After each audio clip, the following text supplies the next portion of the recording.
মার্কিন drone MQ reaper বিক্রির জন্য নতুন সিদ্ধান্ত নিতে যাচ্ছেন মার্কিন প্রেসিডেন্ট ডোনাল্ড ট্রাম্প।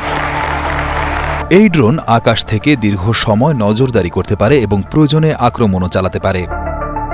এর আগে সমস্যা ছিল একটি পুরনো আন্তর্জাতিক চুক্তি নিয়ে এমটিসিআর, যা ১৯৮৭ সালে ৩৫টি দেশ সই করেছিল। সেখানে বলা হয়েছিল এমন কোনো অস্ত্র বা যানবাহন বিক্রি করা যাবে না যেগুলো দূরে আক্রমণ চালাতে পারে, যেমন মিসাইল বা ক্ষেপণাস্ত্র। সেই নিয়মেই মার্কিন ড্রোন বিক্রি আটকে ছিল।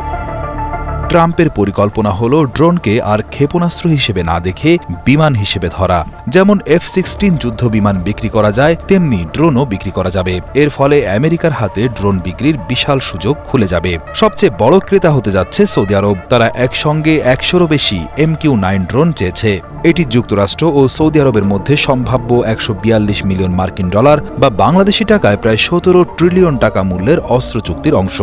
এছাড়া ইউরোপ ও এশিয়ার আরও কয়েকটি দেশ ইতোমধ্যেই আগ্রহ দেখিয়েছে। বিশেষজ্ঞরা বলছেন এই সিদ্ধান্তে আমেরিকার প্রতিরক্ষা শিল্প ব্যাপক লাভ করবে, কারণ চীন, ইসরায়েল, তুরস্ক ইতোমধ্যেই নিজেদের ড্রোন অনেক দেশে বিক্রি করেছে। আর আমেরিকা নিয়মের কারণে পিছিয়ে পড়েছিল। ট্রাম্পের পদক্ষেপ সেই প্রতিযোগিতায় আমেরিকাকে আবার সামনে নিয়ে আসবে। তবে সমালোচকরা মনে করেন ড্রোন বিক্রি হলে মধ্যপ্রাচ্য বা যুদ্ধবিধ্বস্ত এলাকায় সহিংসতা আরও বাড়তে পারে। এটি ট্রাম্প সরকারের বৃহত্তর পরিকল্পনার অংশ। পররাষ্ট্র মন্ত্রণালয়ের ফরেন মিলিটারি সেলস প্রোগ্রামের নিয়ম নতুনভাবে সাজানো হচ্ছে, যাতে অস্ত্র বিক্রি দ্রুত ও সহজ হয়।